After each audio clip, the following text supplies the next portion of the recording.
Syukran Ustaz Andri, barakallahu fikum. Bismillah walhamdulillah wassalatu wassalamu ala rasulillah. Dari Bunda Ning tadi 11 Zulhijjah disunahkan berpuasa. Tadi yang saya sampaikan adalah ada broadcast ya. Ada broadcast, saya sudah kirimkan materinya ke Ustadz Andri, nanti bisa mungkin dibaca langsung. Jadi ada broadcast yang beredar di masyarakat, baik itu Instagram, kemudian Facebook, kemudian Twitter, dan beberapa media sosial lainnya yang itu tidak dicerna dengan baik. Ya. Sehingga terkesan ya, ketika orang menganggap tanggal 9-nya itu adalah berpuasa, 10-nya itu adalah haram berpuasa, maka kemudian 11-nya mereka puasa lagi seperti aktivitas puasa Ramadan Idul Fitri. Ini banyak kita ketemukan ketika kita beberapa tempat hadir, datang, itu mereka puasa di tasyrik, ya kan? Kenapa? Karena memang ketika Idul Fitri hari pertama mereka mengharamkan puasa, keduanya mereka puasa. Nah, ini artinya ada kabar yang kemudian tidak sampai kepada saudara kita dengan pemahaman yang baik dan benar. Maka kita setuju dengan Bunda Ning tadi, 11 Zulhijjah adalah waktu yang diharamkan untuk berpuasa sampai 12 Zulhijjah sampai 13 Zulhijjah. Kenapa? Masih masuk hari tasyrik.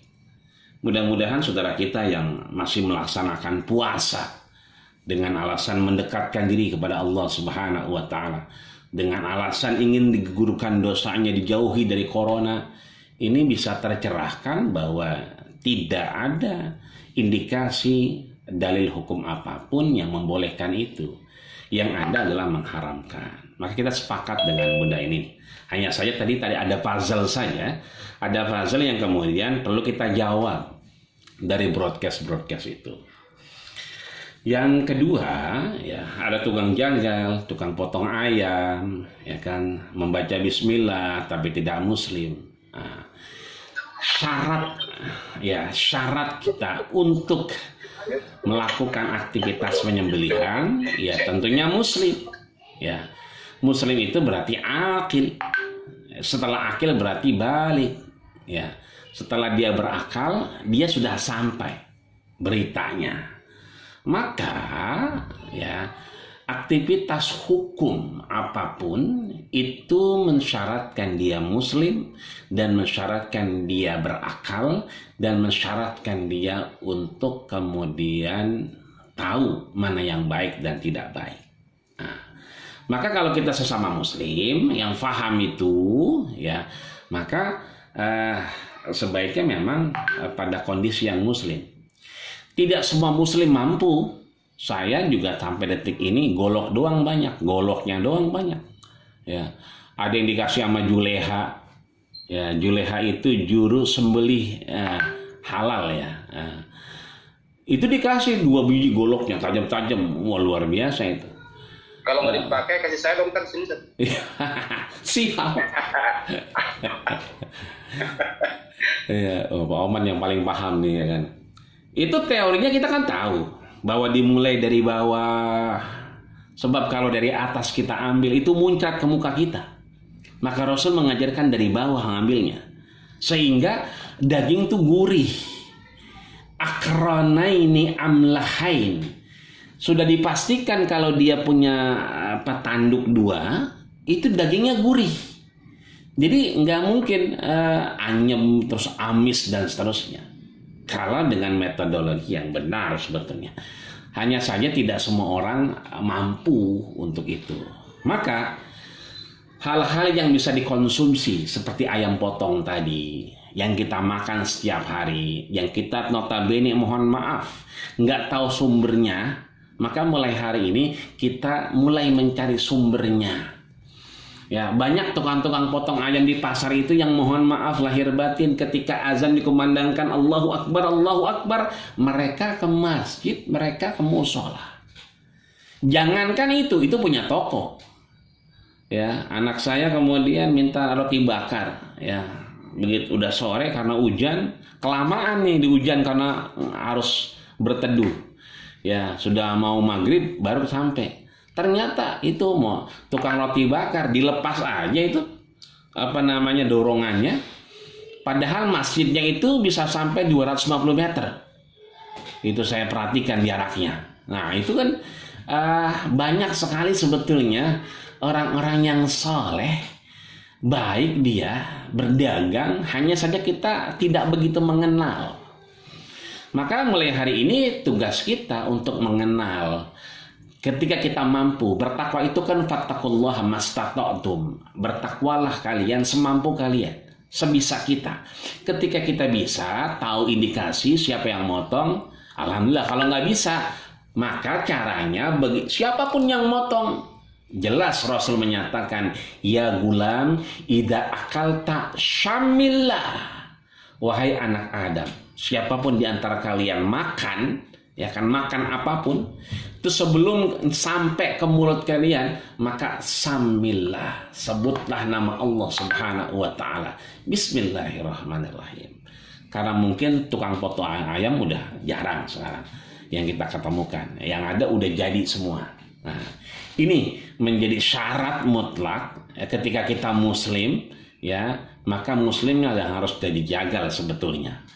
Tapi ketika ada kaidah yang mengatakan ad-daruratu yazuzal, bahwa sesuatu yang membahayakan itu terkesampingkan karena memang maaf mungkin ya yang muslimnya sudah gulung tikar, ya karyawannya nggak kebayar karena apa, corona udah ulang tahun, bahkan mau ulang tahun kedua kalinya ini, ya kan, maka kemudian ini menjadi dilema buat kita. Maka solusinya adalah ya gulam syamillah. Kalau kita makan, kita kemudian memulai dengan bacaan bismillah. Yang ketiga, Bunda Ning, adalah sholat syuruk tadi. Sholat syuruk dan duha. Ya. Apakah kalau kita sholat di 6.20 atau 6.25 itu duha atau yang syuruk atau yang lainnya? Gampangnya begini, kalau beberapa ulama menyepakati untuk tahu sholat duha, ya kita diminta untuk melihat sholat maghribnya.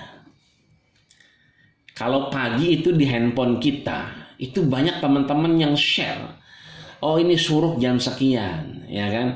Kemudian subuh jam sekian, zuhur jam sekian, asar jam sekian.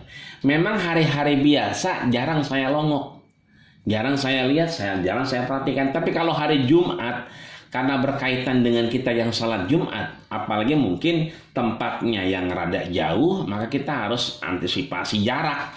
Itu sering kali kita perhatikan. Lihat maghribnya.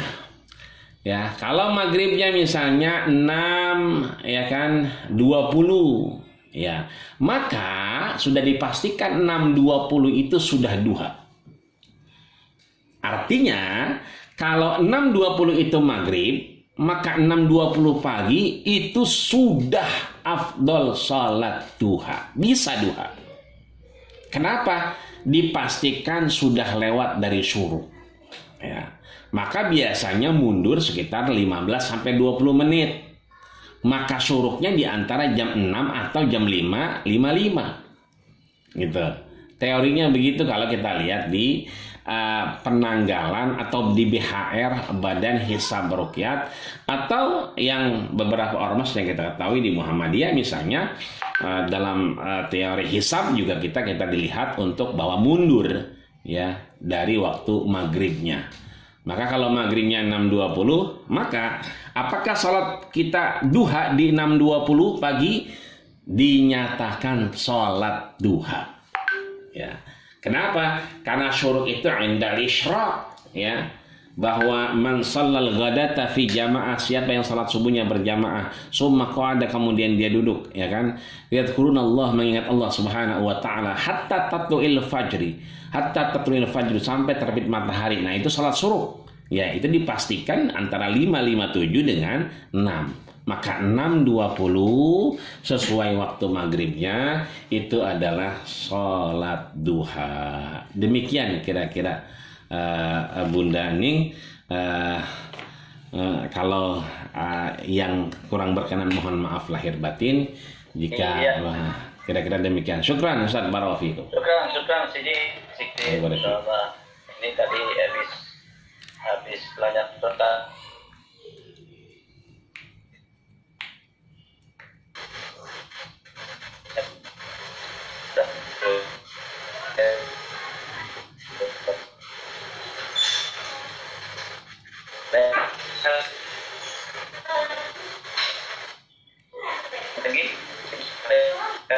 Terus gini Pak, Ya. Pak Ustadz, Ya. misalnya kalau kita kan suka di jam ya, misalnya maghrib nih jam 18.00 ya. Nah terus sesuai ini ya, yang tertera jadwal. Nah tapi kadang-kadang apa kita nunggu sholat sesuai dengan jam yang sudah ditentukan atau tunggu azan? Kadang-kadang azan ya, kalau di tempat saya kadang-kadang telat ya, 10 menit kemudian. Apa karena mungkin muadzinnya yang telat atau gimana? Apa kita boleh sholat nunggu azan dulu atau sesuai dengan jam yang sudah diwaktukan gitu? Misalnya saya dapat jadwal atau kira misalnya ini udah waktunya sholat apa belum ya? Saya kan misalnya lihat di Google atau misalnya saya dapat WA dari Pak Lutfi itu yang tiap hari. Nah itu gimana ya Pak Ustadz? Ya. Sesuai dengan jamnya sih udah waktunya maghrib, tapi kok belum azan gitu kan? Nah, kadang-kadang kan namanya manusia ya, azan muadzin kan kadang-kadang suka telat bisa. Ya. Baik Bunda Ning, bismillah walhamdulillah wassalatu wassalamu ala rasulillah. Pertama memang ini bagian yang tadi kita sebut di awal, bahwa dalam tatanan hukum Islam ya, dalam tatanan syariat ya kan, memang kita dihadapkan dengan 4 pilar tadi, sehingga ada muamalah dunyawiyah yang harusnya bertemu antara akidah, syariat dan akhlak ya. Memang Rasul mengajarkan ketika kita sholat itu sebelum waktunya sudah hadir diri kita. Artinya bukan kita yang bukan azan yang nungguin kita, tapi kita yang nungguin azan. Ini terbukti dari apa yang disampaikan oleh Ummu Habibah, istri baginda kita Rasulullah Shallallahu Alaihi Wasallam, ketika beliau menyatakan man shalla isna asyara, ya kan, fi naharihi wa layalihi bunya lahu baitan fil jannah. Ya. Siapa yang salat 12 rakaat baik pagi, siang dan malam harinya, maka Allah buatkan itu rumah di dalam surganya Allah Subhanahu wa taala. Sehingga istri Nabi ini berikrar, lan atrukaha hatta mamati. Tidak akan aku tinggalkan sampai ajal menjemputku. Nah, di sini kita bisa lihat, artinya salat itu bukan kita yang dipanggil azan, bukan kita yang bukan azan yang nungguin kita, tapi kita yang nungguin azan. Hadir sebelum waktu. Kenapa? Karena ada 4 rakaat qabla zuhri. Ada orang itu salat qobliyahnya, zuhur itu 2 rakaat dia qobliyah, Allahu Akbar, kemudian salam, bangun lagi, salat qobliyah lagi. Itu berarti mengamalkan hadis Ummu Habibah, istri baginda kita Rasulullah Sallallahu Alaihi Wasallam. Berarti untuk dapat 4 tadi harusnya kita sudah hadir sebelum azan dikumandangkan. Maka azan itu adalah inda dukhulil waktu. Ya. Jadi syarat kita bisa sholat itu adalah kan diantaranya berwudu, ya kan, kemudian itijahul kiblah, menghadap kiblat, ya kan, kemudian tadi ya ma'rifatu dukhulil wakti. Apa itu ma'rifah? Ada pengetahuan dukhulil wakti, tentang masuknya sholat, Ya, maka ketika kita ada pengetahuan, ya tadi ada Falutfi yang share, itu kan pengetahuan. Misalnya, ada jam, kita mesti cocokin, saya punya jam 3 beda-beda, jam tangan beda, jam dinding beda, ya kan, jam di TV beda, ya kan. Nah, ini harus kita compare dulu nih, yang mana yang bener nih, ya. Ternyata yang bener adalah di handphone yang aplikasinya selalu terupdate misalnya, yang kemudian setiap hari dia minta update. Nah itu berarti kemudian waktunya itu sesuai. Nah dari situ kita bisa mengambil istihad. Ya, belum azan, apalagi telatnya sampai 10 menit, kelamaan. Berarti maaf, muamalah duniawianya nggak ketemu nih. Berarti muazinnya lalai.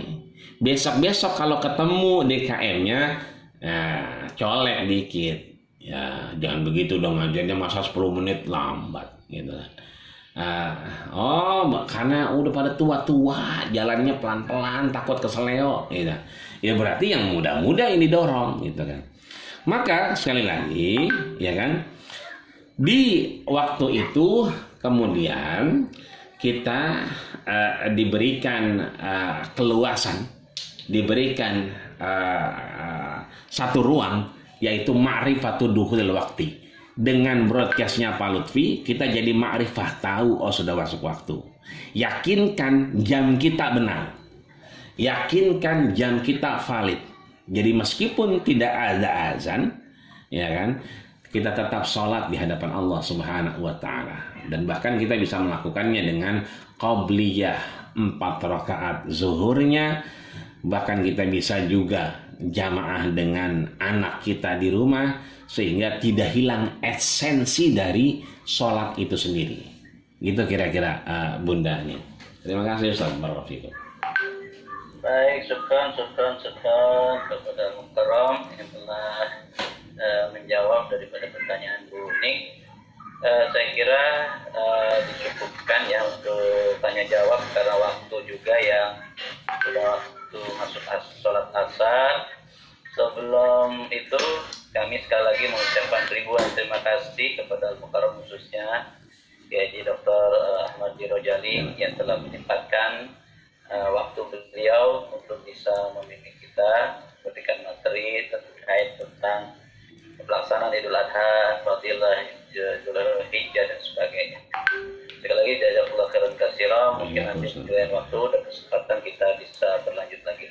Baik Bapak Ibu yang rahmat Allah Subhanahu wa Ta'ala, sebelum ditutup ada sambutan ataupun arahan yang akan diwakili oleh Wakil 1, ya, sejatinya adalah Ibu Ketua, tapi diwakilkan oleh Wakil 1 kepada Ibu Dr. Ibu Dr. Peggy Ratna Ningrum. Kami persilakan kepada beliau. Baik, terima kasih Pak Ustaz Nazli. Assalamualaikum warahmatullahi wabarakatuh. Waalaikumsalam warahmatullahi wabarakatuh. Alhamdulillah, wabillahi wassalamu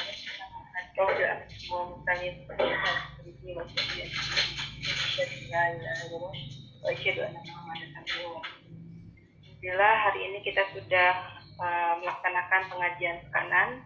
Terima kasih kepada Mukarram Bapak Ustaz Ahmad Rojali dan seluruh staf dan dosen karyawan yang sudah mengikuti pengajian pada hari ini, yang punya ini tema untuk kita melaksanakan Idul Adha di tanggal 20 Juni nanti. Insya Allah kita tim Muhammadiyah Jakarta juga akan tetap menyembelih sapi, walaupun hewan kurban yang walaupun nanti mungkin pemotongannya di ETH, ya.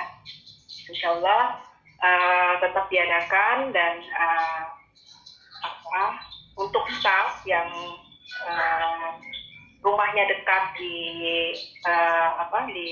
kampus, insya Allah akan dipotong di hari kedua, ya, 11 Dzulhijjah, itu jam 12 siang kata Pak Oman, mungkin sore kali, mungkin sudah ada di kampus, yang mungkin nanti akan ada di pengumuman WhatsApp yang staff ataupun dosen yang dekat rumahnya bisa datang ke kampus, mungkin dengan protokol kesehatan.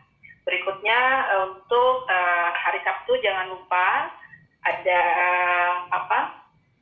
tentang wabah COVID ya, penanganan wabah COVID di jam 9 dan juga sosialisasi untuk keuangan. Nah, jadi teman-teman dosen dan staf semoga tetap sehat selalu dan kita doakan buat teman-teman yang masih dalam keadaan sakit, semoga cepat diberikan kesehatan, diberikan kepulihan, kekuatan, keikhlasan. Semoga kita semua terjaga dari COVID ini dan semua penyakit yang lain. Semoga kita tetap menjaga ukhuwah kita bersama-sama, saling mendoakan, saling nasihat-nasihati. Terima kasih. Wabillahi taufiq hidayah. Wassalamualaikum warahmatullahi wabarakatuh. Waalaikumsalam warahmatullahi wabarakatuh. Terima kasih jazakallah khairan katsiran kepada Bu Dr. Peggy Ratnanikum yang telah memberikan arahan mewakili daripada Ibu Ketua. Yang mudah-mudahan semuanya bisa kita maklumi bersama. Baik Bapak Ibu yang rahmat Allah Subhanahu wa taala, mari kita akhiri perjumpaan kita ya.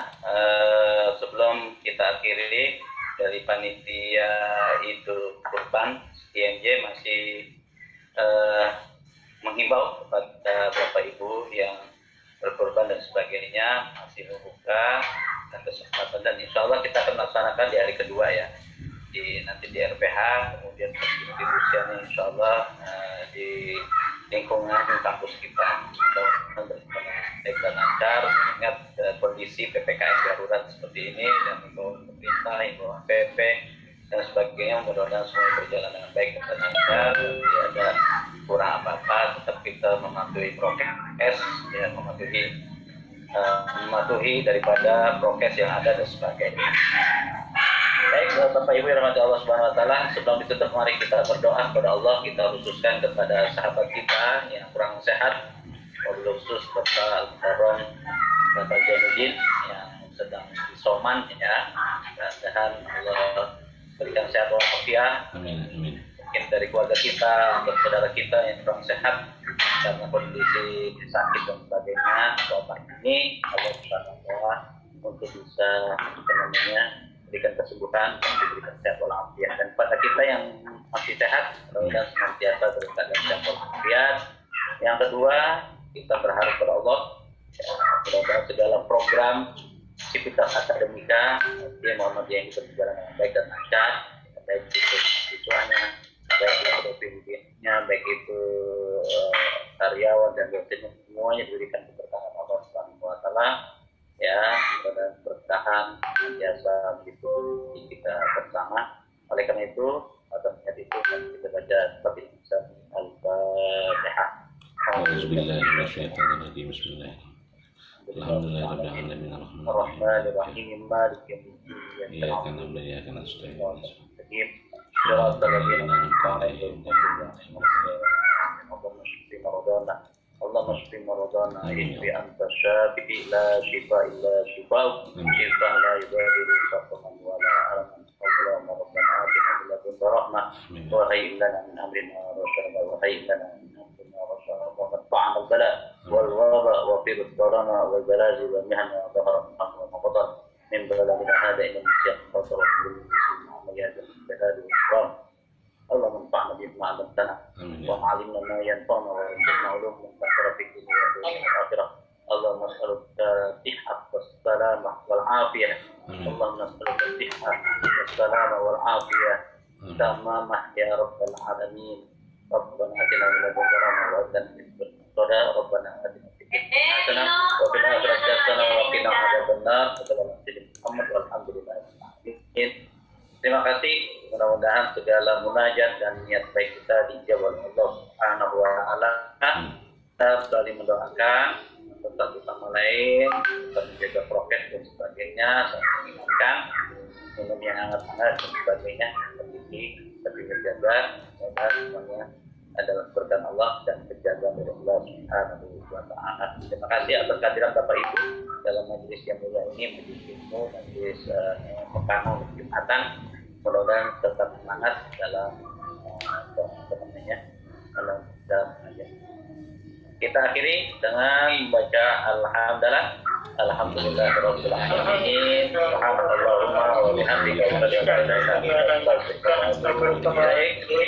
Minallah fatul karim. Terima kasih. Jazakallahu khairan katsiran. Assalamualaikum warahmatullahi wabarakatuh. Waalaikumsalam warahmatullahi wabarakatuh. Terima kasih Ustaz Andri, Ustaz sama-sama Bunda. Soal malam ini terakhir soal bener itu maksud gue kayak gitu, mau ngingetin soal kenapa jadi lupa. Saya ngingetin tuh, saya masih belum ini. Iya, panitia saya dipantau panitia nih.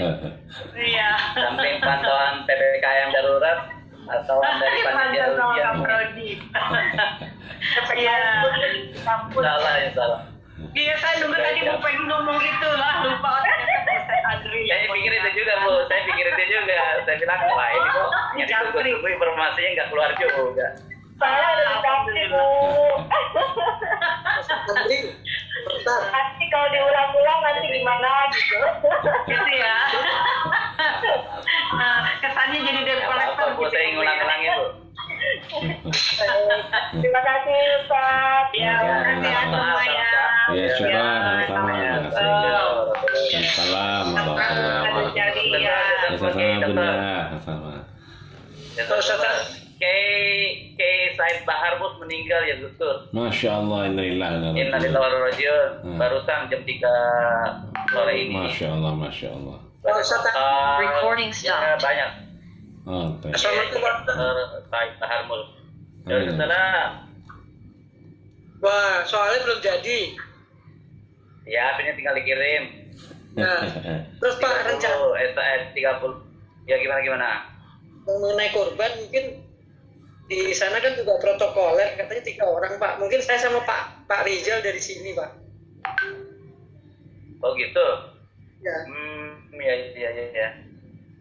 Ya nanti di musyawarahnya di grup WA aja saya. Siap. Mungkin banner perlu juga dibuat banner Mas, nanti banner. Buat apa? Potongan hewan. Ya 1 aja buat laporan. Oh iya. Potongan hewan kurban TMJ Muhammadiyah. Nah, benar. Di itu penyelenggara. Nggak keluar kan izinnya. 2 meter kali 1 meter aja Pak Sultan biasa jagonya itu. Sama plastik itu Bu Maria tuh. Nah, kan keluar juga akhirnya. Plastik. Bener. Ya nanti aja lah apa yang perlu dibantu, apa yang perlu dibawa. Pak Sultan. Ya Pak. Saya kemarin dari jangan. Kalau ke Jakarta saya harus pakai surat tugas dong.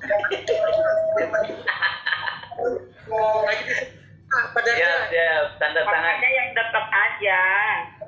Kalau ke Cibitung saya nggak ada, ke Cibitung aja saya. Siap yang dekat. Yang berarti Cibitung aja udah. Enggak, Mas ini Jakarta yang ke sana, Pak. Bagian distribusi saya bingung, saya nggak ada surat tugas. PPKM ketat di Cakung, Kalimalang. Iya betul. Kadang-kadang lagi bagian lupa saya. Iya, distribusi saya. Surat tugasnya nggak ada, repot saya. Baginya PWA aja Pak Darda. Baginya PWA. Oh, online. Pak Darda. Iya. Pak, kan sudah disampaikan Peggy tadi mengenai distribusi kan yang deket-deket tadi karena situasi ini. Oh ya wes. Ya wes lah, nanti kan bisa ada Pak Rizal sama Pak Sutar kayak mobil kan udah dilengkapi surat tugas Pak Rizal sama Pak Sutar. Ya nanti yang Tambun yang Pak Rizal. yang Tambun Pak Oman. Bisa Pak Rizal Tambun. Pak Rizal Oman. Jadi nggak usah takut. Nanti titip saja, nanti Pak Dison ambil ke tempat saya gitu. Iya siap. Ya, Daya kota ke kabupaten dibatasin juga Pak. di sasak jarang tuh. Ini malam Dari Jakarta berapa orang Pak Sutar? Dari Jakarta. Rijal Pak. Yang punya surat tugas 2 orang. Rijal. Ada tugas.